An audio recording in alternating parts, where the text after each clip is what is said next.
ओम नमो भगवते वासुदेवाय।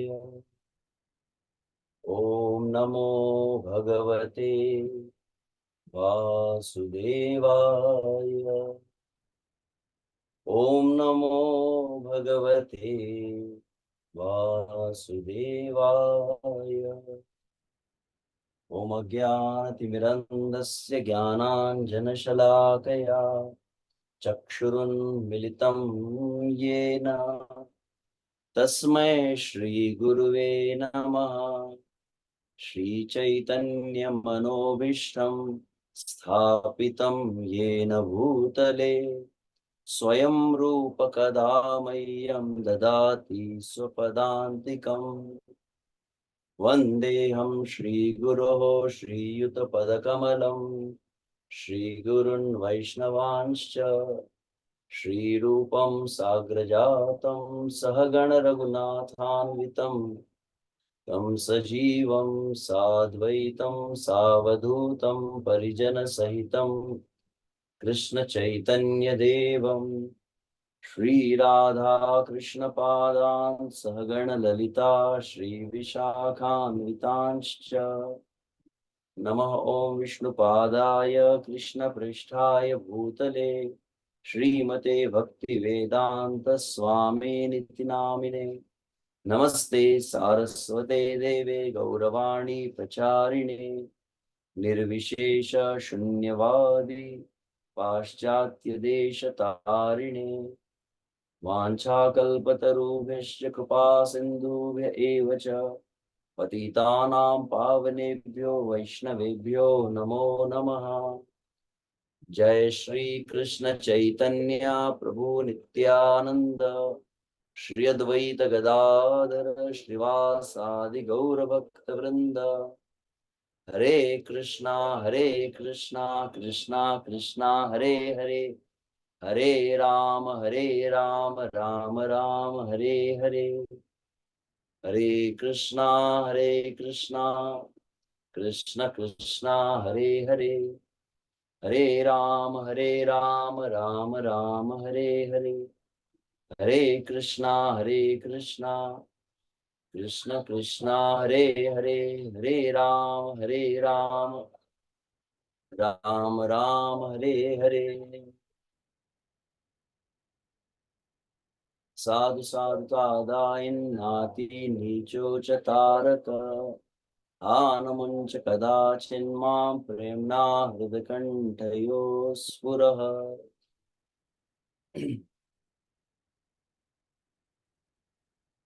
हरे कृष्णा।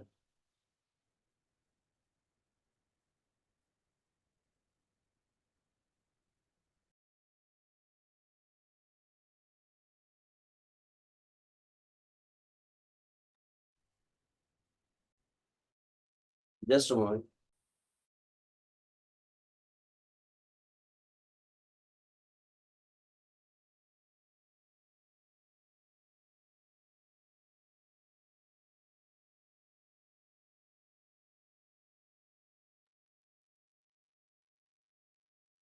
हरे कृष्णा।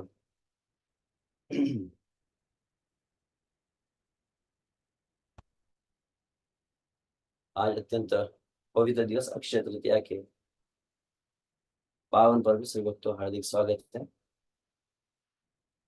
बहुत विशेष महत्व है इस आज की इस तिथि का। और अक्षय मतलब आज के दिन विशेष रूप से जो भी आध्यात्मिक क्रिया की जाती है, जो साधना की जाती है, विशेष रूप से दान आदि किया जाता है, उसका अक्षय फल प्राप्त होता है कहा जाता है।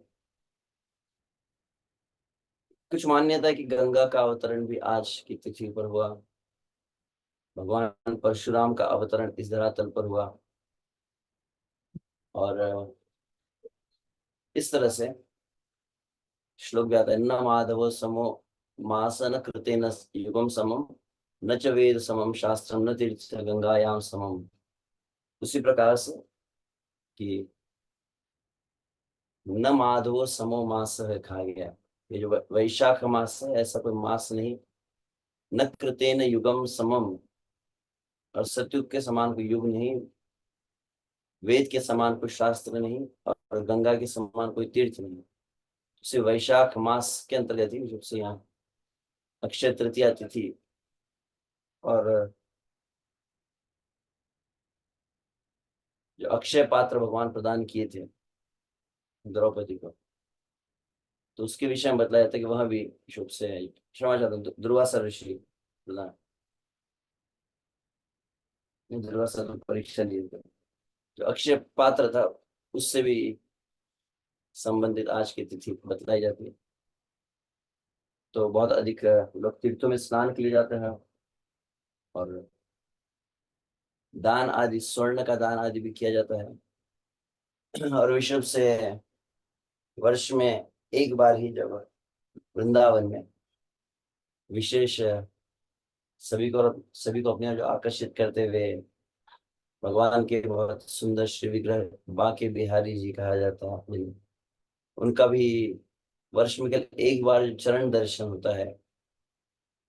आज से चंदन यात्रा का प्रारंभ होता है, और संपूर्ण जगत में सर्वत्र विश्व से, या ग्रीष्म काल जो प्रारंभ होता है, तो भगवान को कम से कम 21 दिन वैसे रहता है, कई स्थानों पर अधिक भी। पंढरपुर में भगवान विट्ठल भगवान को भी चंदन लगाया जाता है, वृंदावन में राधा रमन का चंदन श्रृंगार होता है, और फिर इस्कॉन के समस्त मंदिरों में आज के दिन ही बद्रीनाथ केदारनाथ के जो द्वार है वह खुलते हैं। लगभग 6 महीने कार्तिक में वो बंद होते हैं, और 6 महीने के उपरांत अर्थात अभी अक्षय तृतीया के दिन वह द्वार खुलते हैं। इस तरह से बहुत अधिक महत्व है। तो अभी मुझे स्मरण हुआ अक्षय तृतीया है, इसलिए मैंने कुछ बातों को यहाँ पर स्मरण किया। तो शव से हम अपना जो मूल विषय है, अधिक समय न रहते उस पर हम चर्चा प्रारंभ करेंगे। कल जहाँ विराम दिए थे, अजामिल के प्रसंग से क्रमशः कैसे वह अपने सद्गुणों से विहीन हो गया, कैसे उसका अधः पतन हुआ, जिसका मूल कारण जो कुसंगति है, गलत संगति है, उसी को हमने फिर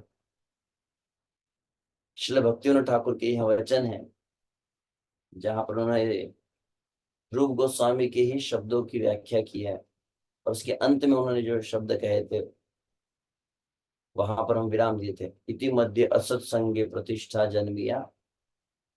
ये असत संग मूलतः देखें, जितने दोष है, जितने भी त्रुटियां है, उसका अनर्थ है, उन सभी का जन्म कहाँ से होता है। यहाँ तक कि अपराध हम जो कहते हैं, गुरु अपराध, वैष्णव अपराध, नाम अपराध, जीव अपराध, समस्त अपराध का भी मूल उद्गम कौन से, तो कहा जाए असत्संग ही है। अतएव यहाँ पर बताया कि अत्यंत सावधान होना चाहिए भक्त को, किससे, असत्संग का त्याग करने के लिए। इसी को विशुभ से अब भगवान श्री चैतन्य महाप्रभु जब रूप सनातन को उपदेश दिए, वहां पर भी इस क्रम को बतलाया है। महत सेवां द्वार माहु विमुक्ते तमो द्वारम योषिताम संगी संगम महांतस्ते समचित्ता प्रशांता विमन्यव सुहृद साधवो ये। तो महात्मा जन कैसे होते हैं, जो समचित्त होते हैं, इनका चित्त हमेशा सम रहता है, उद्वेग को प्राप्त नहीं करता, प्रशांत रहते हैं, और किसी के प्रति कुछ द्वेष भावना नहीं है, समस्त जीव का कल्याण करने वाले हैं। ऐसे साधव, ऐसे साधु जन जो है, ऐसे महान तस्ते, ऐसे जो महान साधु है, इनकी सेवा, महत सेवा द्वारम,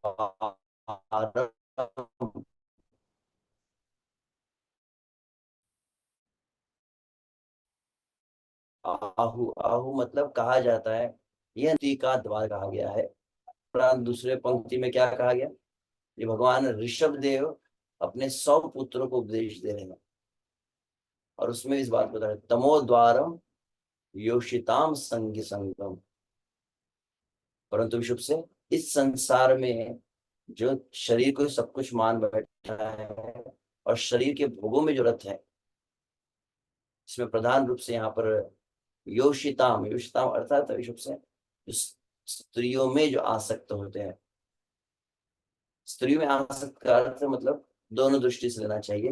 भागवत में कई स्थानों पर जो भी कहा जाता है, तो जो पुरुष के लिए कहा जाता है तो स्त्री में आसक्त कह सकते हैं, और स्त्री के लिए जब कहा जाएगा तो पुरुष में आसक्त। तो स्त्री और पुरुष का यह जो संबंध आकर्षण है, इसमें जिनका चित्त लगा होता है, उनके विषय में कहा गया है कि उनकी संगति जो है वो तमो द्वारम, दो शब्द है, पहला है विमुक्ति द्वार और दूसरा है तमो द्वार, अंधकार में जीवन का वो मार्ग है।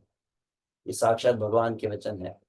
तो आगे तो श्री चैतन्य महाप्रभु रूप सनातन को उपदेश दे यह श्लोक को बतलाते हैं।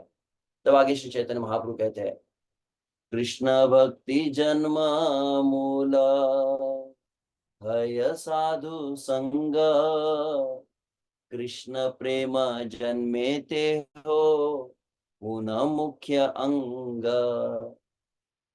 और विशुभ से तो पहले श्लोक में श्री चैतन्य महाप्रभु उपदेश में बतलाया कि साधु संतों की, भक्तों की सेवा यह मुक्ति का द्वार है।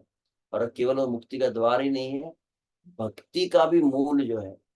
तो मुक्ति का द्वार हुआ भक्तों की सेवा, तो भक्ति का मूल जो है, उद्गम कहाँ पर है? हालांकि क्रम में आप देखें तो आदो श्रद्धा साधु संग कहा गया, परंतु श्रद्धा का भी यदि आप सूक्ष्म रूप से ध्यान देंगे, श्रद्धा भी कहाँ आती है? जिनमें श्रद्धा होती है ऐसे के संपर्क में जब हम आते हैं। अतः महाप्रभु यहाँ कह रहे हैं कृष्ण भक्ति जन्म मूल, मूल मतलब ओरिजिन जो है क्या है? साधु संग है। और साधु संग की विशेषता क्या है? साधु संग केवल साधन नहीं है, साधु संग साध्य भी है। कैसे? क्योंकि अगली पंक्ति में चैतन्य महाप्रभु कहते हैं, कोई विचार करे कि मैं भक्तों की संगति करूंगा और भक्तों की संगति में भगवान के नाम का जप करूंगा, भगवान की कथा सुनूंगा, क्रमशः भगवान के साथ अपना संबंध स्थापित हो जाएगा। तो फिर भक्तों का संग क्या है? भक्तों का संग एक सीढ़ी के समान है कि उसके माध्यम से अंततः मैं श्री कृष्ण को प्राप्त कर लूं। और जब श्री कृष्ण प्राप्त हो गए तो फिर इसकी आवश्यकता नहीं है। ऐसा नहीं है, जब आप पूर्णतः मुक्त हो जाएंगे, श्री कृष्ण आपका संबंध स्थापित हो जाएगा, भगवान श्री कृष्ण की भी नित्य लीला आदि में जब प्रवेश हो जाएंगे, तब भी कहा जाए तो सर्वाधिक प्रधान कौन सी क्रिया है आध्यात्मिक जगत में? तो कहते कृष्ण प्रेम जन्म में, जब कृष्ण प्रेम का जन्म हो गया तो प्रधान अंग वही है। कौन सा? साधु संग, यहाँ पर बतलाया गया। तब आगे वहां पर कहते हैं श्रीमद् भागवतम दशम स्कंद में, जहां तक जो स्मरणीय मुच्चुकुंद महाराज की प्रार्थनाओं के अंतर्गत ही आता है, जहां पर मुच्चुकुंद महाराज भगवान का दर्शन करके इस बात को रहे, भवापवर्गो भ्रमतो यदा भवे जनस्य तर्ह्युच्युत सत्समागम, सत्संगमो यर्हि तदैव सद्गतौ परावरेशे त्वयि जायते मति। परावरेशे, उन परम भगवान में, उन ईश में जो इस संपूर्ण जगत का नियंत्रण करते हैं, त्वयि जायते मति, हमारी मति भगवान में लग जाती है। कैसे लग जाती है? बहुत सुंदर शब्द है, भवाप वर्ग। ये भौतिक जगत से मुक्त होकर भगवान के धाम जाने का अगर समय आ चुका है किसी का, भ्रम तो जो भ्रमण कर रहा है कई जन्मों से, और अब यह व्यक्ति अब भगवान को प्राप्त करने के लिए, अब मुक्ति प्राप्त करने का अधिकार जब समझ में आ जाता है, तब क्या होता है? ऐसे जीव को भगवान क्या करते हैं? संगति प्रदान करते भक्तों की। यहाँ पर बहुत सुंदर जो बात कही गई है कि भक्तों की संगति करने का अवसर प्राप्त होता है। इस भौतिक जगत के बंधन का जब विराम देने का विचार भगवान की, कि इस जीव का अब जो अनादि काल से जो भटक रहा था, अब इसके ये बंधन को काटना है, तब विशेष उसे साधु संगति प्राप्त होती है। सत्संगमो यर्हि तदैव सद्गतो, जब वह भक्तों की संगति करता है तो आपके प्रति उसका आकर्षण जागृत हो जाता है। इस तरह से कहा गया। तो तब इसलिए आगे फिर श्री चैतन्य महाप्रभु पुनः, तो चैतन्य महाप्रभु ऐसा मतलब भागवत के श्लोकों को उद्धृत करते हैं। और तो वहां पर श्रीमद् भागवत के एकादश स्कंद में, जहां तक मुझे स्मरण है, यहाँ वसुदेव जी नारद मुनि से जब जिज्ञासा कर रहे हैं, वहां पर इस बात को वर्णित किया गया। उस 5 अध्याय में जो भागवत धर्म का वर्णन किया, तो उसके प्रारंभ में संसार इसमें क्षणार्धोपि सत्संग सेवदीन नाम। तो कल भी हम इस बात को सुन रहे थे, तो पुनः वही शब्द आप देख रहे हैं। क्षणार्ध का, क्षण भी नहीं कहा, लव भी नहीं, क्षणार्ध कहा गया। आधे क्षण की संगति जो है सेवधि कहा गया है। तो निधि होती है ना, तो सेवा मतलब सबसे बड़ी कोई अगर संपत्ति इस जगत में है मनुष्य के लिए, तो वो है कि क्षण मात्र की साधु की संगति। और उस समय फिर जब वो ये उस बात को, इसके बाद और एक श्लोक ऐसे श्री चैतन्य महाप्रभु उद्धृत करते हैं वहां पर। भगवान कपिल देव का जो श्लोक है, माता देवहूति को जो बतलाते हैं, सताम प्रसंगात मम वीर्य संविदो भवन्ति हृत्कर्ण रसायन कथा।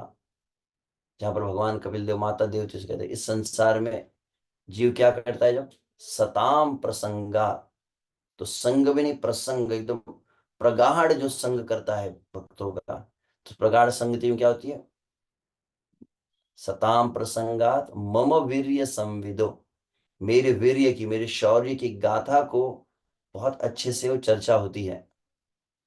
और ये किसके समान है, भवंती हृतकर्ण रसायन कथा। तो रसायन, रसायन मतलब जैसे औषधि होती है, किसके के लिए, हृत और कर्ण, हृदय के लिए और कानों के लिए, दोनों के लिए औषधि के समान है ये। भवंती हृत कर्ण रसायन कथा। और जैसे वह ये निरंतर भक्तों के संगति में रहकर जब वह इस कथा को श्रवण करता है, तो तज्जोषणा आशु अपवर्ग वर्तमनी, जैसे भक्तों की संगति, भक्तों की संगति में कथा श्रवण हुई, तो वह तुरंत आध्यात्मिक जगत की ओर का जो मार्ग है उस पर वह चलने लगता है।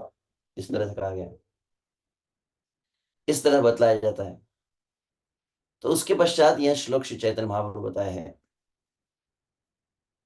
असत्संग त्याग एवं वैष्णव आचार, ये शब्द आपने बहुत अधिक सुना होगा। तो भक्त किसे कहा गया, जिसे हम कहते हैं, सबसे पहला जो लक्षण बताया गया है, हम कितनी सत्संगति करते हैं, कितना नाम जप करते हैं, कितना भक्तों के संग में कथा को सुन रहे हैं, वह जितना आवश्यक है। प्रातः काल उठे, आपने नाम जप किया, आप भक्तों का संग कर रहे हैं, आप भगवान की कथा सुन रहे हैं। प्रश्न है कि जब जैसे भगवान की कथा हो जाती है, भक्तों के संग में जब आप सत्संग आदि कर लेते हैं, उसके उपरांत आप क्या करते हैं, तत्पश्चात आपकी कौन सी क्रियाएं होती है। सत्संग आपने 2 घंटे किया, परंतु 22 घंटे क्या हुआ। आपने 4 घंटे यदि नाम जब सत्संग आदि किया, फिर बचे 20 घंटे क्या किया है, यह अत्यंत आवश्यक है। तो विशेष रूप से असत संग का शब्द का अर्थ यहाँ बताया, 2 शब्द है, स्त्री संगी एक असाधु कृष्ण भक्त आर। दो को असाधु की श्रेणी में श्री चैतन्य महाप्रभु के, स्त्री संगी शब्द है यहाँ पर। संगी मतलब जो आसक्त है, इस स्त्री पुरुष के आकर्षण का जो व्यापार है, इसमें जो आसक्त है, इस संसार में जो इस आकर्षण में जो लगे हुए हैं, जिसके विषय में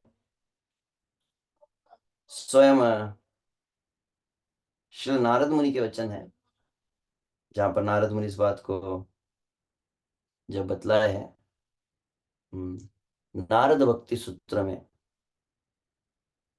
जिसमें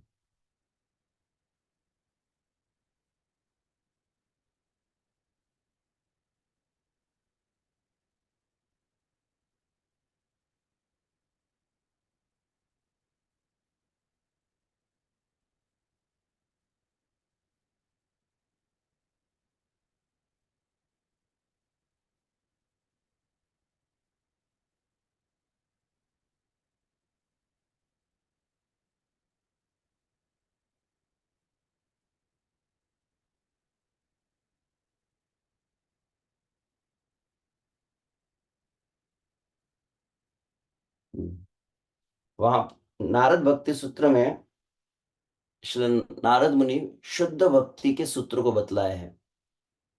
तो वहां पर भी ऐसा ही शब्द आता है, वहां पर वो कहते हैं कि स्त्री स्त्रीणाम धनस्य नास्तिकानाम वैरिणाम च चरित्रम न श्रोतव्यम।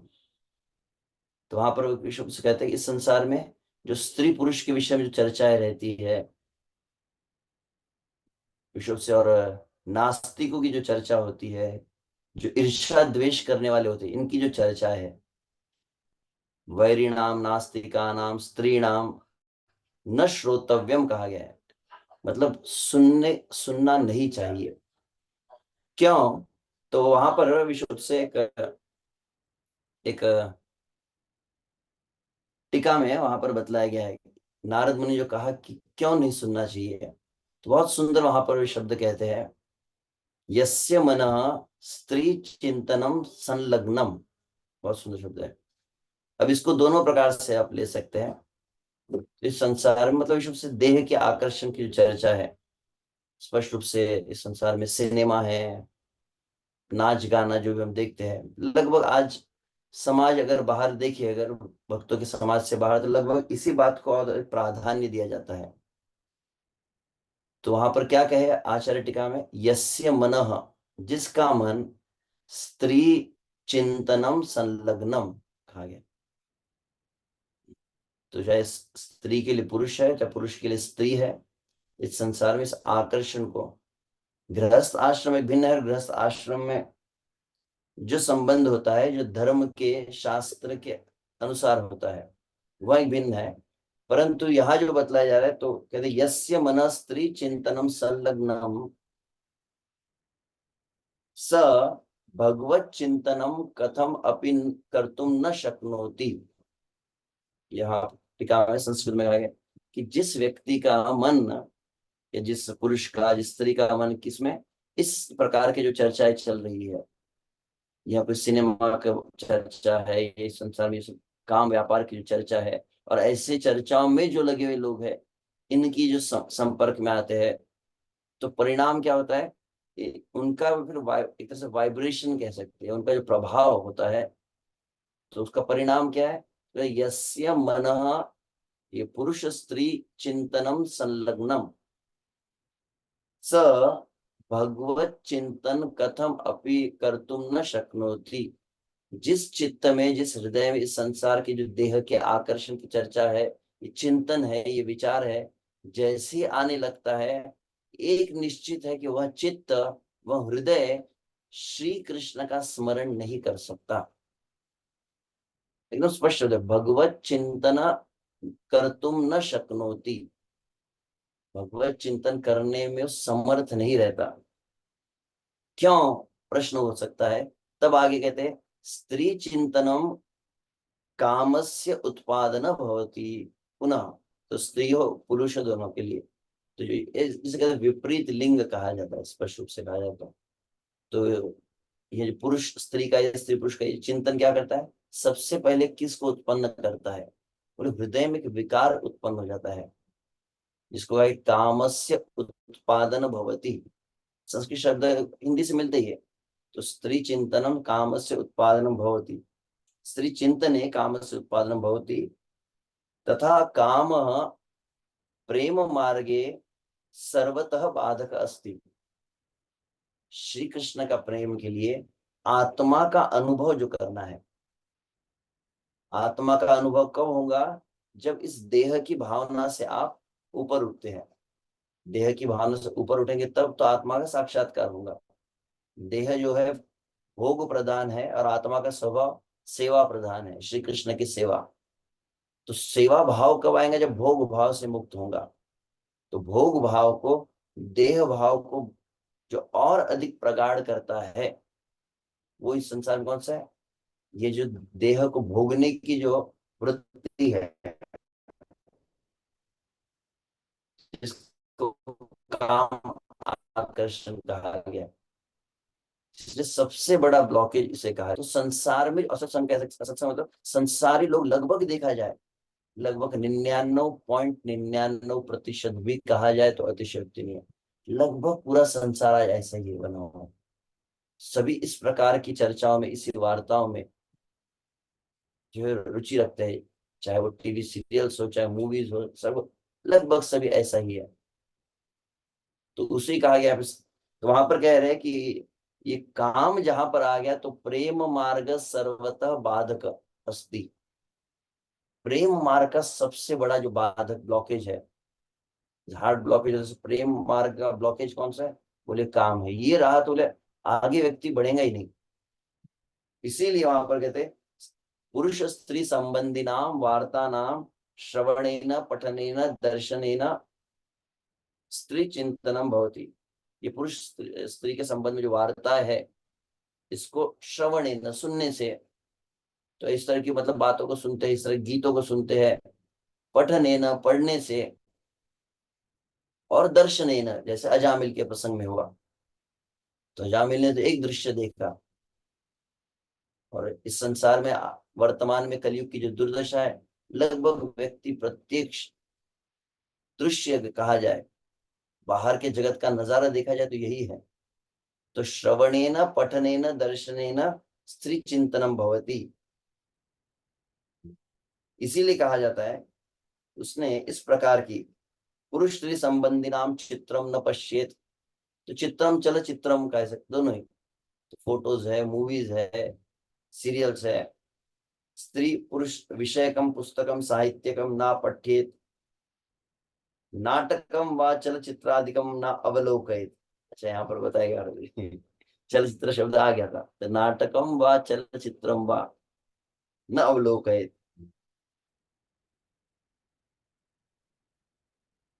यत् साधका गृहस्था स्युः ते आत्मनो विवाहिता पत्नी विवाह यथा संभव अन्याशा स्त्रीणाम संपर्कात् स्वम आत्मनो यथा रक्षणीया।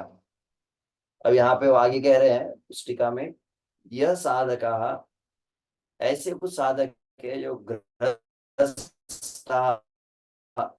जो साधक गृहस्थ है, ते आत्मनो विवाहिता पत्नी, अपनी जो विवाहिता पत्नी है उसको छोड़कर विहाय यथा संभव अन्याशा स्त्रीणाम संपर्कात समात्मनो यथा रक्षणीय, जितना आवश्यक है उतना ही व्यवहार अन्य स्त्री के साथ हो।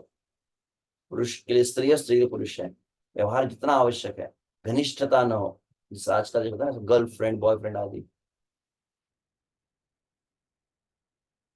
पुरुष स्त्री संबंधी नाम चर्चायाम प्रवृत्तिम तस्या श्रवणम अथवा चित्रादिकम दर्शन सर्वथा हानिकारक अस्ति। यहाँ पर लिखा गया है ये सर्वथा, उनका मतलब चलचित्र है, ये दर्शन है, ये बहुत ही हानिकारक होता है। उसी बात को यहाँ पर श्री चैतन्य महाप्रभु स्त्री संगी, और दूसरा शब्द है कृष्ण अभक्त आर, ये दो असत्संग यहाँ पर बतलाया गया। तब आगे हम देखेंगे श्री चैतन्य महाप्रभु जो उपदेश दे रहे हैं। और श्री चैतन्य महाप्रभु कौन कौन से श्लोकों को धृत किया आप देखते हैं। ये प्रसिद्ध श्लोक है, इसको कई बार मैं कोट भी किया हूँ, आपने सुना होगा। वरम हुतवः ज्वाला पंजरांतर व्यवस्थिति न शौरी चिंता विमुख जन संवास वैशसम। वरम, मैं श्रेष्ठ है, मैं स्वीकार करने के लिए तैयार हूँ। किसको? हुतवः ज्वाला, अग्नि में प्रवेश करने के लिए तैयार हूं मैं। कैसे वचन है ये? शास्त्र कहते हैं कि अग्नि में प्रवेश करना श्रेयस्कर है। अग्नि में प्रवेश करना तो अपने आप को खत्म करना है ना। पंजरांतर व्यवस्थिति, या अपने आप को पिंजरे में बंदी, सदा सर्वदा के लिए मैं बंदी बन जाऊं, मैं कैदी हो जाऊं, यह मुझे स्वीकार है। आजीवन कारावास मुझे स्वीकार है, अग्नि में प्रवेश करना स्वीकार है, परंतु न शौरी चिंता। तो शौरी मतलब भगवान श्री कृष्ण का नाम है। तो शौरी चिंता विमुख, भगवान श्री कृष्ण के चिंतन से जो विमुख जन है, ऐसे लोगों की जो संगति है वह मुझे स्वीकार्य नहीं है। इसे ठीक है, और दोनों श्लोक में पढ़ लेता हूँ पहले। विष्णु रस दो श्लोक वहां पर कोट किया है, और एक जो प्रसिद्ध श्लोक है, आलिंगनम वरम मन्ये व्याल व्याघ्र जलोकसाम न संग शल्य युक्ता नाम नाना देवैक सेविनाम। तो पहले वरम हुत वह ज्वाला कहा जहां पर मैं अग्नि में प्रवेश करने जा रहा हूं। अब यहाँ पे पुनः वरम कहा गया, कि मैं स्वीकार करने योग्य, किसको, आलिंगन को स्वीकार करना मैं श्रेष्ठ मानता हूँ। किसको? व्याल व्याघ्र जलगोसाम, तीन प्राणियों के नाम दिए हैं। व्याल, व्याल मतलब सर्प, व्याघ्र मतलब सिंह, बाघ कह सकते हैं, और जलौकसा मतलब मगरमच्छ। मगरमच्छ का आलिंगन, सिंह का आलिंगन और सर्प का आलिंगन जो है वह श्रेष्ठ है। किससे? न संग शल्युक्ता नाम नाना देवी, तो अन्य कई प्रकार की उपासनाओं में कर रहे हैं, जिनकी श्री कृष्ण के प्रति अनन्यता नहीं है, ऐसे लोग जो है, जिनकी अ, कई अलग प्रकार की जो आस्था रखते हैं, जिसको भगवान श्री कृष्ण गीता में क्या कहे, कामस्तैस्तै हृतज्ञाना प्रपद्यन्ते देवता, बहुत अधिक इस संसार की कामनाओं से जो हमेशा पीड़ित रहते हैं, संसार की बहुत सारी वासना इच्छा है उनके मन में, इसलिए नाना देवैक सेवी नाम कहा गया। कई अलग प्रकार की उपासनाओं में व्रत रहते हैं, ऐसे लोगों को संगति जो है। तो इसी को आगे फिर वहां पर टीका में कहा गया है, असद्भि संगस्तु, असत संगति कभी भी नहीं करनी। क्यों? यस्मात् सर्वार्थ हानि स्था वध पातश्च जायते घाय, क्योंकि यह समस्त प्रकार का अर्थ, मतलब समस्त प्रकार के जो लाभ है जीवन में, समस्त प्रकार के लाभ का क्षय हो जाता है। और अधः पातश्च, और अधः पतन जो होता है उसका, उसका अंततः विनाश। और टीका में कहा गया है, संग वर्जनम लिखति, सत्संग के विषय में बताते हुए पहले असत्संग वर्जन को यहाँ पर क्यों बताया गया है, क्या कारण है, सत्संग का महत्व बताते बताते श्री चैतन्य महाप्रभु असत्संग के वर्जन को क्यों बताए हैं। सर्वैषाम ऐहिका नाम उशिक उष्मिकाणांच अर्थानाम साधनानाम साध्यनांच हानि क्षय स्यात् न च तावदेव किंतु अधपात नरकादि भोगश्च जायते। क्या अनुवाद है? समस्त लौकिक एवं लौकिक धन संपत्ति साधना, जितने आप साधना करते हैं, आपने अगर इस संसार में धन आदि को प्राप्त किया है, तो चाहे भौतिक हो या आध्यात्मिक हो, सभी प्रकार की जो उपलब्धि आपने प्राप्त की हो, सबका नाश। और इतना ही नहीं, अंततः अधपात, अधपतन, और फिर नरकादि भोगश्च, नरक आदि भोगना पड़ेगा। सभी प्रकार का जो विनाश किससे है? वो इस असंगति से है। इसको अभी हमने पढ़ा ही था, विशेषण अवस्थिति निवास, की विशेष रूप से यहाँ पर किनके बीच नहीं रहना चाहिए, यह बात को जोर देकर बताया गया है। शौरी श्री कृष्ण तस्य चिंताया अपि विमुखो यो जनस्तेन संवास वास एव वैष्णव पीड़ा तु नैव सौरव्यम इत्यर्थ लोकद्वय स्वकल नवहत्वात्। तो वही बात की, जो श्री कृष्ण के चिंतन से विमुख जन है, उनका जो है वो बहुत ही क्लेश प्रद होता है, क्लेश प्रदान करने वाला होगा। इसी को अब भक्ति ठाकुर बताते हैं। भक्ति ठाकुर के शब्दों में कहा गया है, साधुर सहित संगे भक्ति वृद्धि है। भक्ति ठाकुर के शब्द एकदम इजी रहते हैं, संस्कृत इसको समझना कठिन हो, एकदम इजी सरल भाषा में वो बताए। साधुर सहित संगे भक्ति वृद्धि है, अभक्त असत संगे भक्ति है क्षय। एकदम सिंपल प्रिंसिपल है। भक्ति की वृद्धि कहाँ हो रही है और भक्ति का क्षय कहाँ पर हो रहा है। श्री रूप गोस्वामी के शब्द यदि आप देखें तो, रूप गोस्वामी उपदेशामृत दी है। उपदेशामृत में सर्वप्रथम वे 6 प्रकार के वेगों का वर्णन किए हैं। तत्पश्चात उन्होंने, आप देखेंगे, उपदेशामृत श्लोक संख्या 2, उपदेशामृत श्लोक संख्या 3 किस बात को बतलाया है।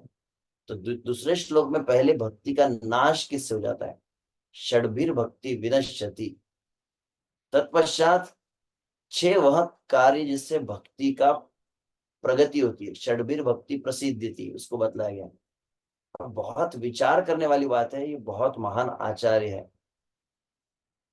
भगवान की नित्य लीला से आए हैं। भगवान की अपनी नित्य परिकर है। भगवान की लीला में जो रूप मंजरी, वही तो रूप गोस्वामी के रूप में आए हैं। तो इतने महान शुद्ध भक्त है जो संसार की कभी चर्चा में, संसार किसी वार्ता में नहीं रहते। और भगवान का भक्त जो भगवत साक्षात्कार किया है, उसका एक भी अक्षर, एक भी शब्द व्यर्थ नहीं होता। तो वे उपदेशामृत में रूप गोस्वामी, वे रूप गोस्वामी क्या कर रहे हैं उपदेशामृत में, छह वह बातें जो भक्ति का नाश करती है उसका वर्णन किए, फिर छह बातें वह जो भक्ति में प्रगति प्रदान करती है उसका वर्णन किए। जो भक्त जानते होंगे छह कौन सी बातें जो भक्ति का नाश करती है, तो वहां कहते हैं अत्याहार प्रयास प्रजल्प नियमाग्रह जन संघर्ष लौल्यश्च षड्वीर भक्ति विनश्यति। छह बातें बताई इससे भक्ति नष्ट होती है। फिर आगे कहते हैं उत्साह निश्चय धैर्य तत्त कर्म प्रवर्तनात् संग त्याग सतोवृत्ति षड्वीर भक्ति प्रसिद्धि थी। दोनों में आप देखेंगे संग शब्द आया है। भक्ति का नाश किससे होता है, बोले जन संग, इसको असत संग कहते हैं, संसारी लोगों की संगति। जन संग भक्ति विनश्यति। अब तीसरे श्लोक में क्या संग त्यागात् भक्ति प्रसिद्धि थी। संसार में जो असत संगति है वो करने से भक्ति का नाश होगा। अब दूसरे आगे क्या करे, असत संगति का त्याग कर देंगे तो भक्ति की प्रगति होने लगेगी। कहीं ना कहीं थोड़ा मन में विचार आता है कि ये रिपीटेशन नहीं हो रहा है क्या, सेम बात को फिर से रिपीट करके कह रहे हैं। जैसे ब्रह्मा जी कहते हैं ना, तो वहां पर आचार्य टीका में बतलाया इस बात को, भक्तिनाथ ठाकुर आदि, फिर से क्यों इसको रिपीट किया जा रहा है। जैसे ब्रह्मा जी कहते हैं हरे नाम हरे नाम हरे नाम एव केवलम। कोई बात अत्यंत महत्वपूर्ण हो तो बहुत जोर देके बताया जाता है। किसी बात पर फोकस करना कि बाकी सब करो ना करो, वो ये कार्य को भूलना मत आप, तो उसको बार बार याद दिलाया जाता है। तो आप देखेंगे दूसरे और तीसरे श्लोक में एक पुनरावृत्ति जैसा लगता है, रिपीटेशन हो रहा है उपदेशामृत में, सेम बात हो रही है। परंतु बहुत महत्वपूर्ण बात है कि जनसंग भक्ति विनश्यति कहते हैं। इस संसार लोग संगति करने से आपकी भक्ति खत्म हो जाएगी, बचा ही नहीं सकते आप उससे। और क्या करते हैं, बोले आप बहुत कुछ साधन नहीं कर पा रहे, परंतु एक साधन किया, कौन सा, संग त्यागा। असत संगति से अपने आप को बचाते रहते हैं, तो क्या होगा, भक्ति प्रसिद्धि कहते हैं कि तुरंत भक्ति बढ़ने लगती है। तो उसी बात को यहाँ भक्त ठाकुर पुनः कह रहे हैं, साधुर सहित संगे भक्ति वृद्धि है, अभक्त असत संगे भक्ति है क्षय। और फिर प्रसिद्ध श्लोक वहां पर वे उद्धृत किए हैं, जब भगवान स्वयं, भगवान कैसे है, भगवान के विषय में जैसे गुण बतलाया जाता है, शुद्धम अपाप विद्धम, भगवान परम शुद्ध है। भगवान को इस संसार में कोई पाप, कोई असत वासना आदि स्पर्श भी नहीं कर सकती। तीन गुण भगवान को भी स्पर्श नहीं कर सकते। इस संसार का कोई भी प्रभाव भगवान के ऊपर नहीं हो सकता है। भगवान हमेशा इस इंद्रियों का, इस तीन गुणों का जो प्रभाव है इसके परे है। परंतु वे भगवान ही जब इस संसार में प्रकट होते हैं, वे भगवान ही भक्त का रूप धारण करते हैं। वे भगवान ही जब भक्ति की शिक्षा प्रदान करने आए, किस रूप में, श्री चैतन्य महाप्रभु के रूप में, उन्होंने संन्यास वेश आदि धारण किया। सबसे पहले किस क्रिया से बचा है, आप दोनों देखिए। एक चैतन्य महाप्रभु जब नवद्वीप में संन्यास के पूर्व गृहस्थ आश्रम में रहे भक्त के रूप में, और उसके पश्चात जब वे संन्यास लिए, विशेष कौन सी बात थी जब चैतन्य महाप्रभु भक्त बने। चैतन्य महाप्रभु अपने आप को सदा सर्वदा भक्तों की संगति में ही रखते थे, हमेशा भक्तों के संग में रहते थे चैतन्य महाप्रभु।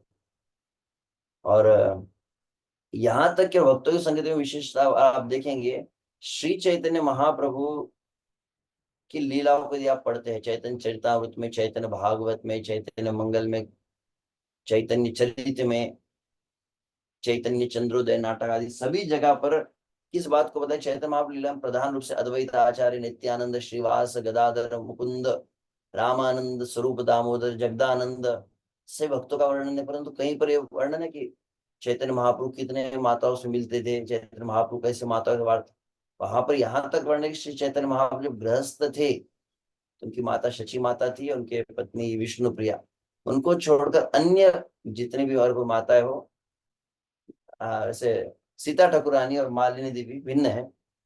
वो उनके उनके प्रति उनका भी वात्सल्य भाव था चैतन्य महाप्रभु के प्रति, जो अद्वैत आचार्य की धर्मपत्नी और श्रीवास ठाकुर की पत्नी।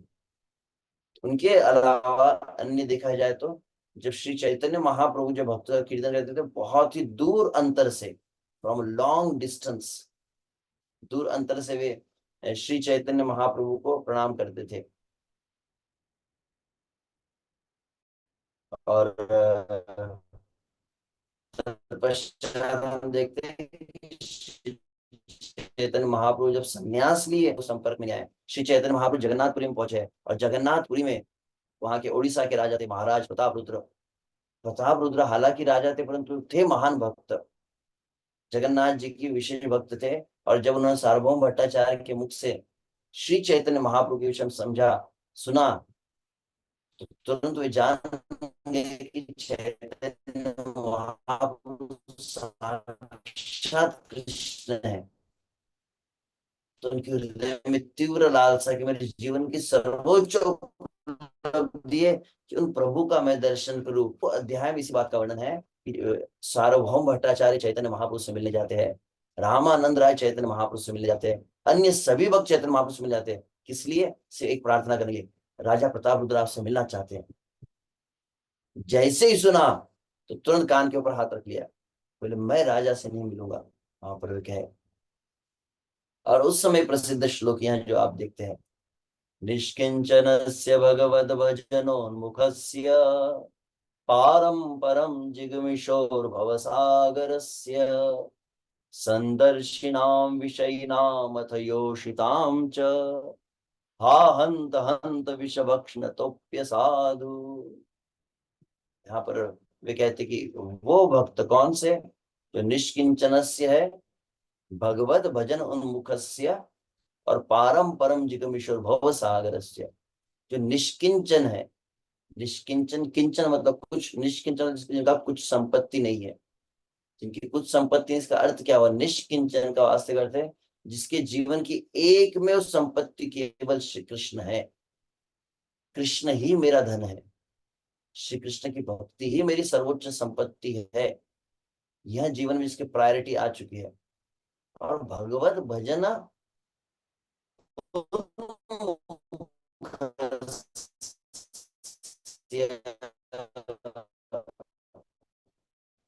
और जीवन का एक भी कर्तव्य क्या आने के लिए, श्री कृष्ण की सेवा करने के लिए, जिसके मन में संकल्प बन चुका है, पहला कि कृष्ण मेरी संपत्ति है, दूसरा श्री कृष्ण का भजन ही मेरा एक में कर्तव्य है, तो तीसरी बात कहते हैं पारम परम जिगमीशोर भव सागरस्य।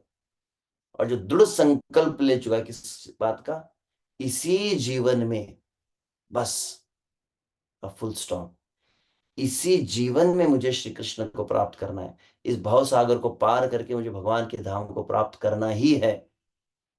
अन्य जितने शरीर, जैसे प्रभुपाद श्रील भक्तिचरण महाराज कहते हैं, इतने सारे शरीर मिले समस्त भोगों को करने के लिए, जितने तथाकथित कर्तव्य है, देह धर्म, अन्य कई प्रकार के धर्मों का पालन करने के लिए कई शरीर प्राप्त हुए, और समस्त शरीरों में समस्त प्रकार के भोगों को असंख्य बार भोग चुके हैं।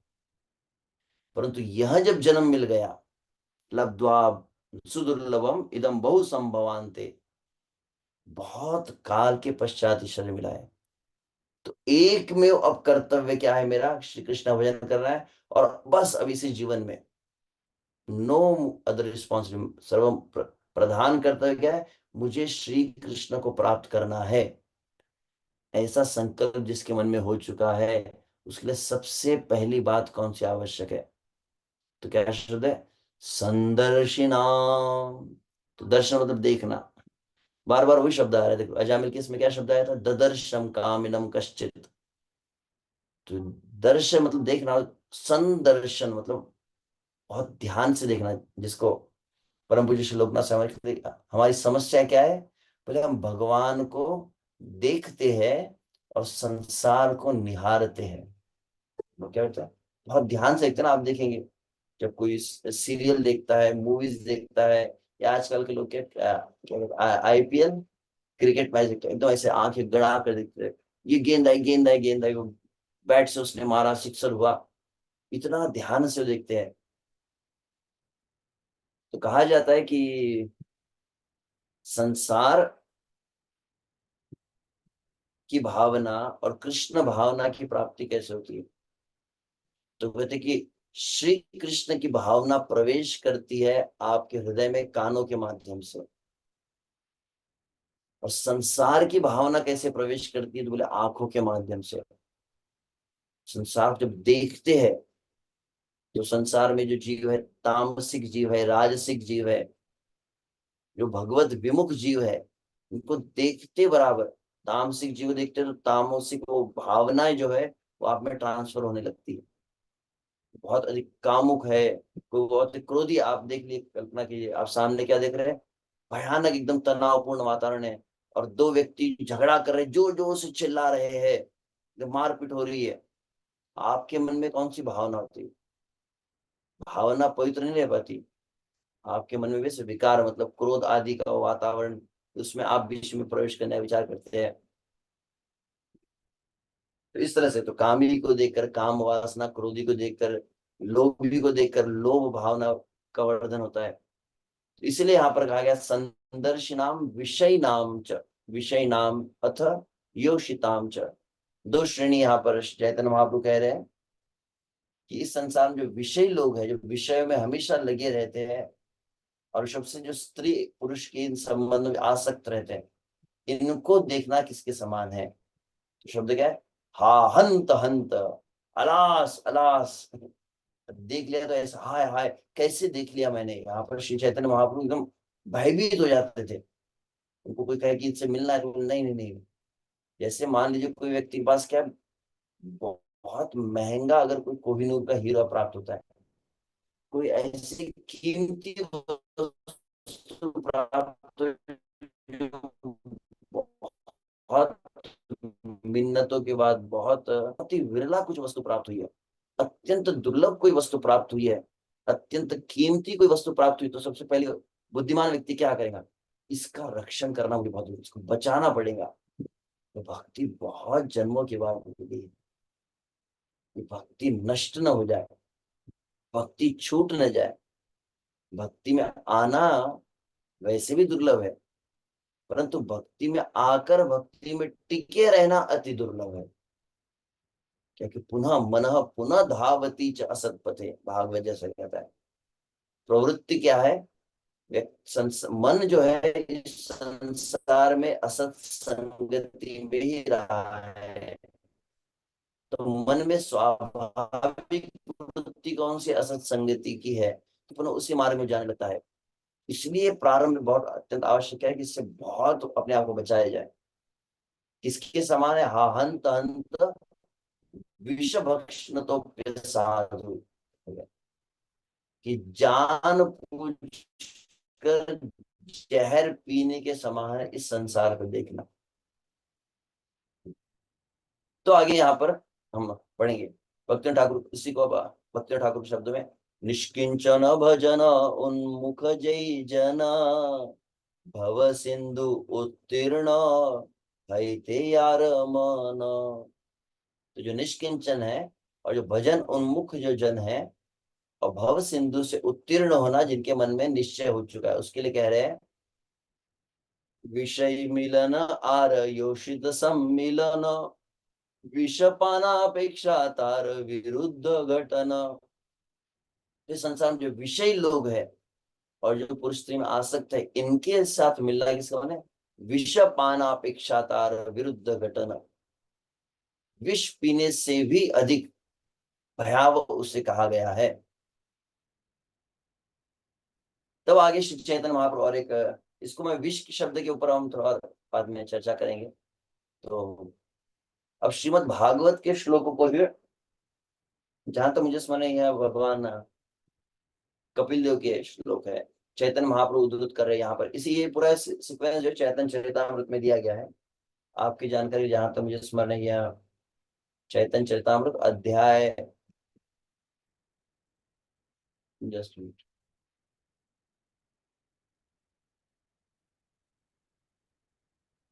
ठीक है, आपकी जानकारी चैतन्य चरितामृत अध्याय 22 है, जिसको मैं शिक्षण को यहाँ पर हम चर्चा कर रहे हैं। तो वहां पर वे कहे इस बात को सत्यम शौचम दया मौनम बुद्धि श्री यश श्रमा शमो दमो भगश्चेति यत् संगात् राति संशयम। तो ये जितने अच्छे अच्छे गुण बताए गए, सत्य, पवित्रता, दया, मौन मतलब यहाँ पे गंभीरता कहा गया, बुद्धि, बुद्धि मतलब पवित्र बुद्धि जो आध्यात्मिक बुद्धि है, श्री, श्री मतलब लज्जा भी कहा जाता है यहाँ पे, श्री मतलब तेज भी है, यश, क्षमा, शम, शम मतलब मन का संयम, दम मतलब इंद्रियों का संयम है, जितने भी ऐश्वर्य है, सभी जितने भी सद्गुण है, यत संगात ग्राति संशयम, जिनके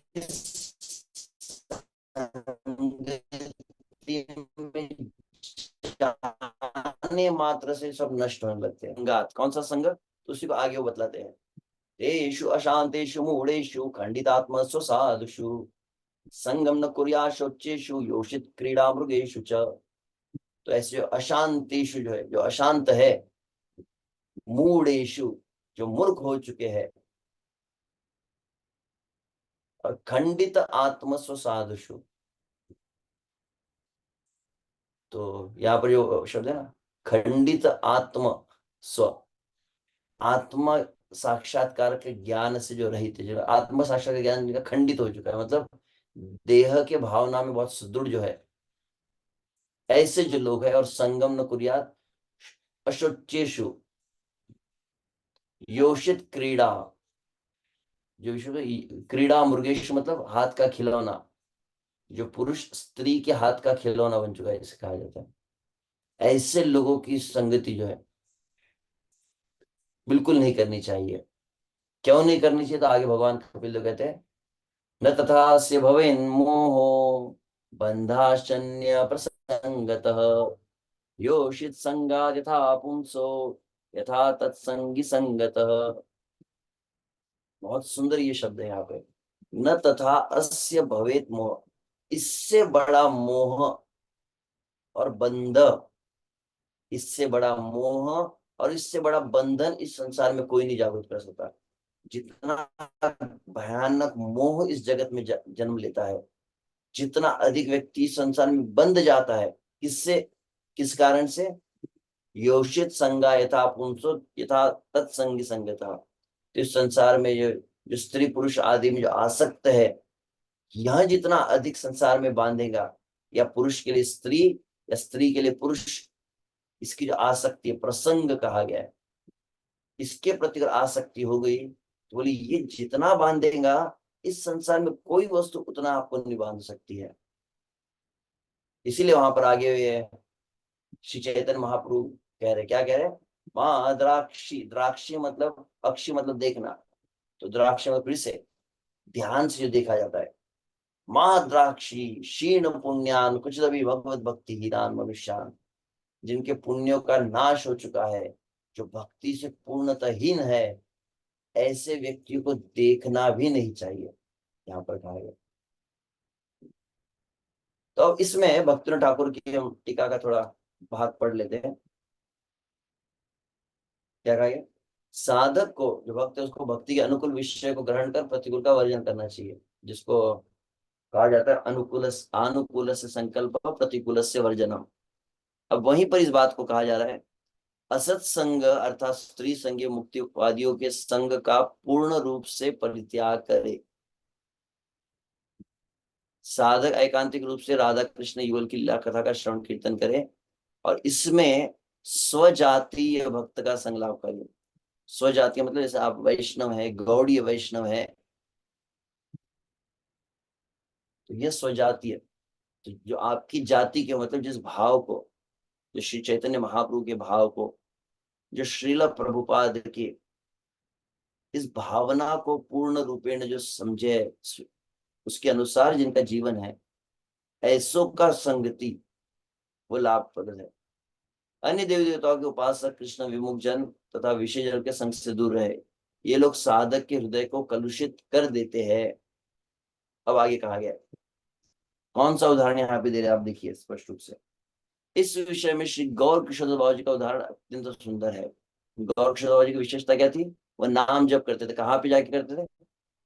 एक विशेष मतलब अलग ऐसे गांव के बाहर एक स्थान होता था जहाँ पे लोग शौच करने के लिए आते हैं। चारों तरफ गंदगी थी, उसके बीच में जाकर वहां पर जप करते थे।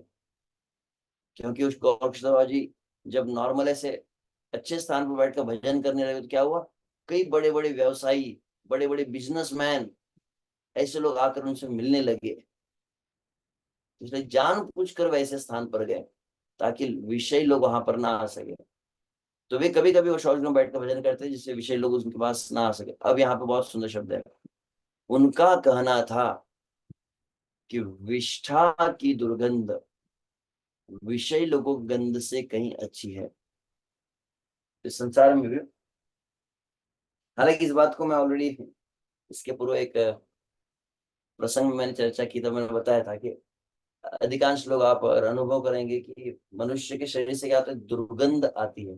देखो, जब से गर्मी के दिनों में अधिक पसीना जब आता है तो बहुत ही भयानक दुर्गंध आती है।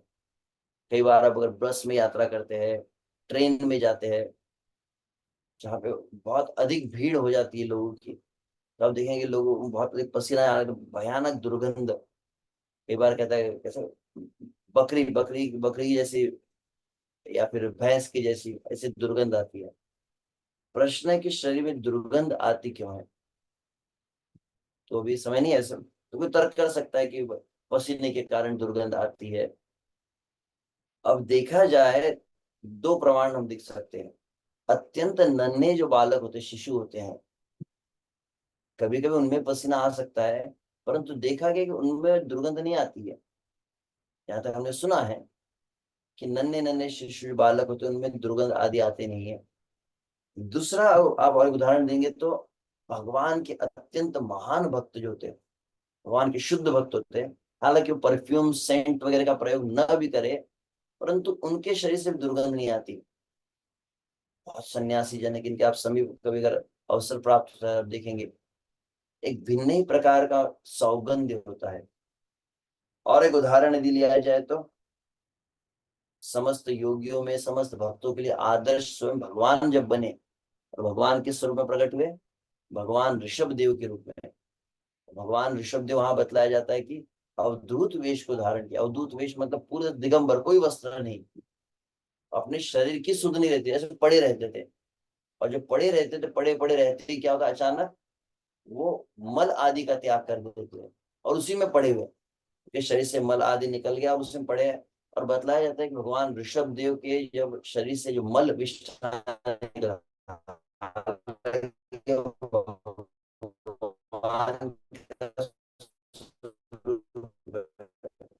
इसलिए दिव्य भी है। मील दूर तक भगवान ऋषभ देव की विष्ठा की सुगंध आती थी। तो हमारे शरीर में जो दुर्गंध है वो है कौन सी? क्या पसीने की है, क्या गंदगी की है? वास्तविक कहा जाए दुर्गंध किसकी है? इस संसार की कामनाओं की दुर्गंध रहती है। जैसे व्यक्ति निष्काम हो जाता है तो बोले दुर्गंध का नाश हो जाता है। क्रमशः यह भी देखा गया है, विश्व से आप देखेंगे, भक्तों को देखो और संसार के लोग बीच में आप देखिए। संसारी लोग बीच में आप देखें ना, उनके अगर आप देखें वस्त्र आदि में उनके शरीर में बहुत भयानक सी बदबू रहती है। वही भक्त लोग विशेष रूप से जो चार नियम का पालन करते हैं, प्रतिदिन शौच स्नान का आचरण रखते हैं, प्रतिदिन श्री कृष्ण का प्रसाद ग्रहण करते हैं, और प्रतिदिन नाम जप कीर्तन और भागवत का श्रवण करते हैं, उनके भी शरीर में सात्विकता का विकास होने लगता है क्रमशः। और उनका भी प्रोपोर्शनेटली कह सकते हैं, जितना अधिक सात्विकता, बहुत अच्छी आप साधना करते हैं, सात्विकता आती है, तो कहते हैं कि दुर्गंध उतनी नहीं आती जितने बाहर आप बसेस में अगर कभी देखेंगे कि बाहर पब्लिक स्थान पर अगर आप जाते हैं तो वहां पर जितने लोगों में दुर्गंध है, तो प्रोपोर्शनेटली काफी भक्तों में कम होती है। क्यों? क्योंकि संसार की कामनाएं जितनी कम होने लगेंगी उतनी जो है शरीर की दुर्गंध, तो शरीर की एक दुर्गंध है और दूसरी है मन में। तो पहले दुर्गंध आती कहाँ पर? पहले दुर्गंध मन में आती है। तो किसकी है? बोले तीनों शब्द एक जैसी है, विष, विष्ठा और विषय। तो दोनों का जब मिश्रण हो जाए तो बन जाता है विषय। एक है विष और दूसरा विष्ठा, दोनों को मिला दिया है तो जहर विष। विष क्या करता है, जैसे वहां पर हम चैतन्य महाप्रभु शब्द चैतन्य महाप्रभु विष पीना मैं स्वीकार करता हूँ, तो विष क्या करता है, बोले विष बोले शरीर का नाश कर देता है, खत्म हो जाता है। और विषय क्या करता है, विषय आत्म साक्षात्कार का नाश कर देता है। जो शरीर को नष्ट करे वह विष है, और जो आत्मा के उत्थान का नाश करे वह विषय है। विष्ठा क्या करती है, शरीर को अपवित्र कर देती है, परंतु मन को, चिंतन को, आत्मा को जो अपवित्र कर दे वह विषय है। इसीलिए विष का जो तोड़ है, अगर आप विष पी लिए तो फिर उसको हाथ कुछ तोड़ करके आपको जिलाया जा सकता है, जिंदा किया जा सकता है। विष्ठा से शरीर पवित्र स्नान आदि के द्वारा निकाला जा सकता है, परंतु मन में जब विष और विष्ठा से भी भयानक विषय प्रवेश कर गया तो ना तो इसकी तोड़ रहती है, ना इसके प्रभाव को निकाला जा सकता है। उसको विषय वासना कहा गया, जो हृदय में अत्यंत मन को मलिन कर देती है। और जैसे संसार के लोगों के बीच में आएंगे तो सबसे पहले ये चीज आ जाती है। तो इसीलिए कहा गया यहाँ पर, जो वाक्य को मैं देखा था, विष्ठा की दुर्गंध विषय लोगों की गंध से कहीं अच्छी है, भक्ति ठाकुर वाक्य है। और गौर किशोर बाबा जी क्यों बैठे वहां पर, ये विचार करके, तो विषय लोगों की गंध इनके बीच में जैसे रहेंगे, तुरंत ये जो श्री कृष्ण से दूर ले जाएंगे, संसार की इच्छाएं मन में आने लगेगी। तो यहाँ पर और उदाहरण दिया है विशुभ से, क्योंकि वहां पर नाना देवई का सेवी नाम शब्द था ना, तो इसीलिए यहाँ पर टीका में लिखा गया श्री संप्रदाय के अनुयायी जन विशुभ से रामानुज संप्रदाय में क्या देखा कि वो अन्य देवताओं की आराधना में थोड़ा कट्टर दिखाई देते हैं। इतने कट्टर होने की आवश्यकता है कहते, तो कहते कहीं ना कहीं वो प्रभाव होता है उसका।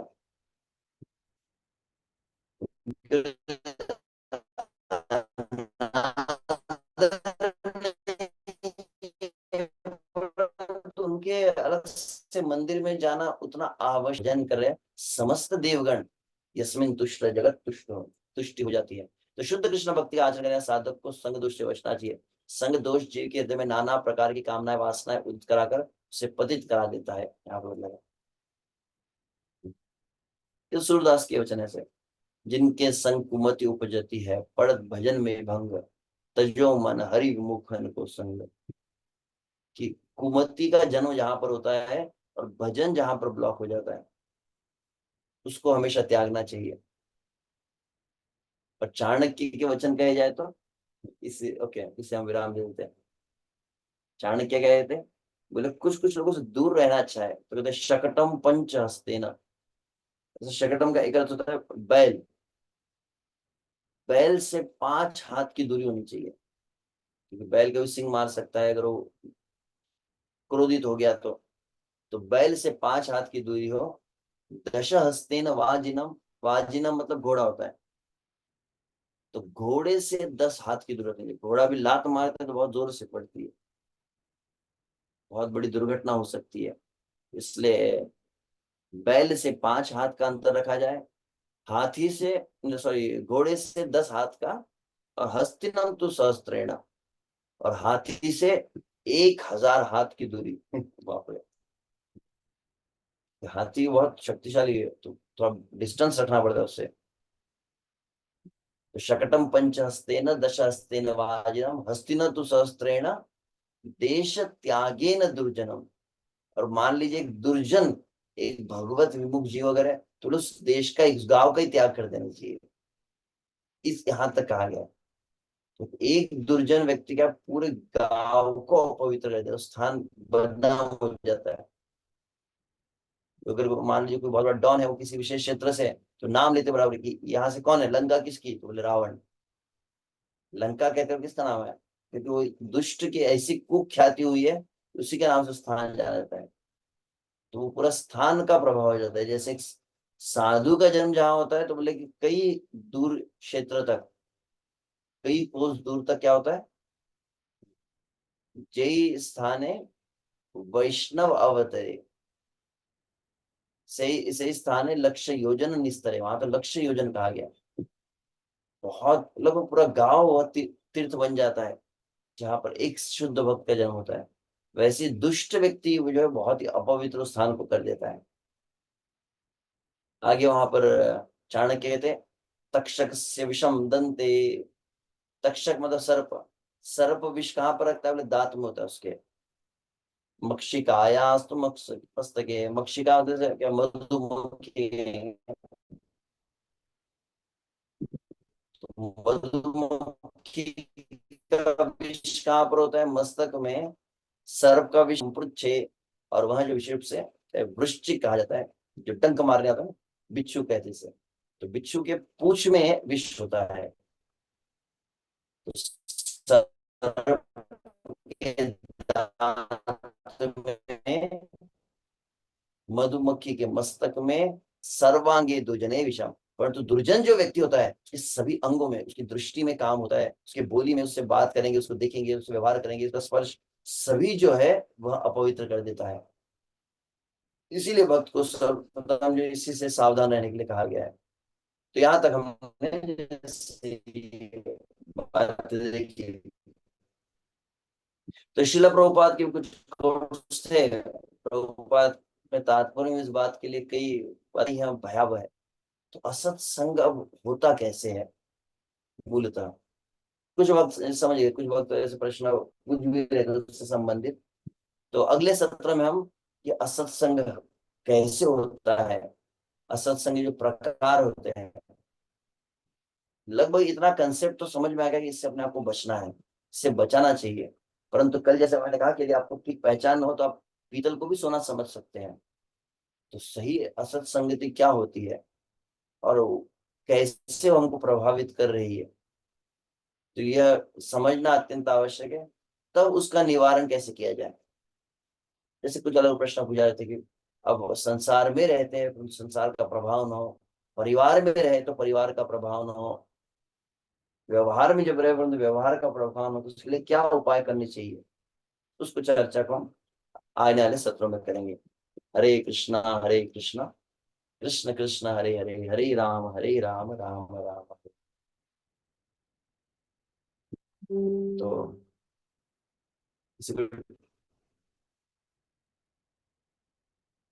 प्रश्न या कोई टीका टिप्पणी यहाँ पर हम चर्चा की संबंधित। यस। हरे कृष्णा प्रभु जी, दंडवत प्रणाम। तो जैसा यहाँ पे हम देख रहे हैं कि मतलब असत्संग नहीं करना चाहिए। तो असत्संग करने से मतलब जितना भी हम सत्संग करते हैं उसका लाभ नहीं होता। तो केवल मतलब असत्संग करने से ही ऐसा होता है या फिर उनका मतलब जो विचार है वो हमें गए, या मतलब हम जैसे असत्संग करें लेकिन उनका विचार जैसे ग्रहण नहीं करें, तो क्या भी तभी भी ऐसा होता है कि मतलब उससे हमारा जैसे सत्संग का मतलब फल नष्ट होता है। हम एग्जैक्टली अभी और चर्चा करेंगे इसको। अब असत्संग मतलब कहा गया कि असत्संग मतलब क्या, तो लोगों के बीच में रहना ये असत्संग है क्या? तो सत्संग का अर्थ सरल शब्दों में, संग मतलब एक तरह से संग का एक अर्थ होता है आसक्ति। उसको कहते हैं जब आप किसी से बहुत अधिक आप अन्य किसी की भावना से, अन्य किसी के विचारों से जब प्रभावित होने लगते हैं, when you start getting influenced by someone's feelings, someone's thoughts, someone's word, someone's actions, किसी क्रिया से, किसी के शब्दों से, करनी से, कथनी से, भावना से, चेतना से प्रभावित होने लगते हैं। निसंदेह दोनों का तीनों का प्रभाव है। दृष्टि मात्र से भी प्रभाव होता है। जनरली बहुत अधिक संसार के लोगों से दृष्टि मिलाकर बात नहीं करी, जैसे भी कहा जाता है। और जिसको मतलब जैसे हमने कहा था निहारना, संसार को निहारना नहीं चाहिए, व्यवहार करना चाहिए। तो देखने से, स्पर्श से, परंतु मूलतः अधिक प्रभाव जो होता है विचारों से होता है। विचारों को जब आदान प्रदान होता है, तो शुभ उपदेशामृत में चतुर्थ श्लोक में कैसा आदान प्रदान होता है उसका वर्णन किया गया है कि अपने हृदय को खोल कर बताना, अपने मन में कुछ आपको तकलीफ हो रही है, आप किसी को, जिसे सरल भाषा में दिल खोलकर किसी को कहना अपने बारे में, एक्सप्रेसिंग योर फीलिंग्स। ये बहुत अंतरंग जो आदान प्रदान है।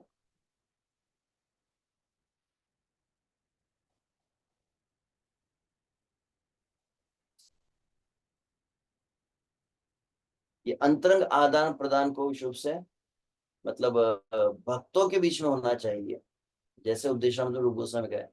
परंतु अभक्तों के बीच में we don't need to have very much intimacy. तो संसार के बीच में व्यवहार हो, संसार के बीच में प्यार न हो। तो भक्तों के बीच में प्यार हो और संसार के साथ व्यवहार हो। तो कैसे होना चाहिए? तो असत्संग को जो और थोड़ा सुनेंगे, असल संगत होती कैसी है। तो हाँ, उनके साथ खाना, उनके साथ बोलना, विचारों का आदान प्रदान, ये कई चीजें होती है जिस कारण ये इसका प्रभाव होता है। तो उसको हम और डिटेल में फिर अगले सत्र में सुनेंगे। ठीक है, और कोई किसी का प्रश्न?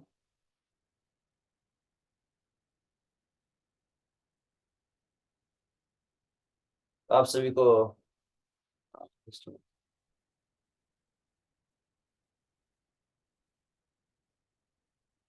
प्रश्न एक चैट बॉक्स पूछा गया कि क्रोध का संयम हो जाता है परंतु काम का संयम क्यों नहीं होता?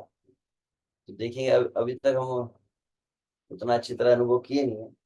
वास्तविक जब परीक्षा आएंगी तब पता चलता है। तो ना काम का संयम होता है, ना क्रोध का संयम होता है, देखा जाए तो इतना सहज नहीं है। भगवान स्वयं कहे, काम ऐश क्रोध ऐश रजोगुण समुद्भव महाशनो महापापमा विद्येनम, कि यह सबसे भयानक शत्रु है, सबसे प्रबल है ये। इसको नरक का द्वार भी भगवान गीता के अंत में 16वें अध्याय में कहे हैं। अत्यंत शक्तिशाली होता है ये। विशेष रूप से मतलब जिनके हृदय में प्रेम जब तक जागृत न हो तब तक काम शक्तिशाली लग सकता है। शौरी का एक प्रश्न पूछा गया, शौरी का अर्थ क्या है? तो श्री कृष्ण का नाम है। उसका अर्थ श्रीमद् भागवतम दशम स्कंद में श्री कृष्ण को संबोधित करते ही शब्द कहा गया है। तो एग्जैक्टली चेक करना पड़ेगा जहाँ पर। Just minute. श्रीमद् भागवतम दशम स्कंद अंतर्गत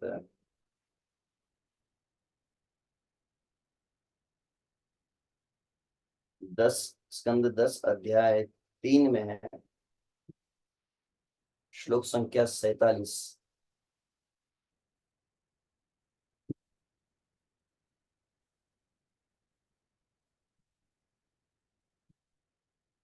शौर्य से वसुदेव जी का नाम कहा गया है। और वसुदेव जी के पुत्र होने के कारण कृष्ण को भी शौरी कहा जाता है। ततश्च शौर ततश्च शौरी भगवत प्रचोदितः सूतम समादाय सूतिकाग्रहात्। तो भगवान के द्वारा प्रेरित होकर भगवान के कहने पर वसुदेव जी श्री कृष्ण को कंस के कारागृह से गोकुल ले जाने लगे। तो वहां पर ये शब्द है, ततश्च शौरी भगवत प्रचोदितः। तो वसुदेव जी का नाम है, इसलिए उनको शौरी कहा गया। ठीक है। तो अभी असत संगति का प्रभाव अधिक होने के कारण, सत्संग का प्रभाव कम होने के कारण भी काम अत्यंत प्रबल ऐसा प्रतीत होता है। काम है, क्रोध है, यह जो अनर्थ है। परंतु क्रमशः जिस तरह से आचार्य अपने भजन में कहते हैं, जहां निकट के लिए पाप दूरे जाए एमोनो दयाल प्रभु के बा को था पाए, कि विशेष रूप से जिन्होंने इनके ऊपर श्री कृष्ण का भजन करके, श्री कृष्ण की भक्ति करके जिन्होंने विजय प्राप्त है, कि विश्व से ऐसे कई भक्त होते हैं, ऐसे वरिष्ठ साधुजन होते हैं जो काम से क्रोध से मुक्त है। उनके संपर्क में आने मात्र से क्या होता है, आप देखेंगे कि यह भावना है जो है वह दुर्बल होने लगती है, ये जो दुर्भावना है। तो विश्व से कृष्ण भावना जब, ओके धन्यवाद। शूरसेन के वे पौत्र है, इसे शौरी कहते हैं।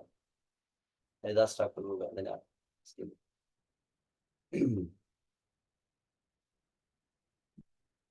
ठीक है। हरे कृष्णा कृष्ण कृष्ण हरे हरे, हरे राम राम राम हरे। एक बार पुनः सभी को अक्षय तृतीया की हार्दिक बधाई हो। तो अगले सप्ताह का हम संभावना शुक्र और शनिवार ही रहेगा। Need to check the dates. तो लगभग अंतर तो आना नहीं चाहिए, अगर कोई अगर तिथि न हो। ओके, एकादशी, मोहिनी एकादशी आ रही है रविवार, सीता नवमी। ठीक है, समस्या नहीं है। हरे कृष्ण। शिल प्रभुपाद की जय, अनंत कोटि वैष्णव वृंद की जय। हिताय गौर प्रेमानंदे, हरि हरि बोल। हरे कृष्ण।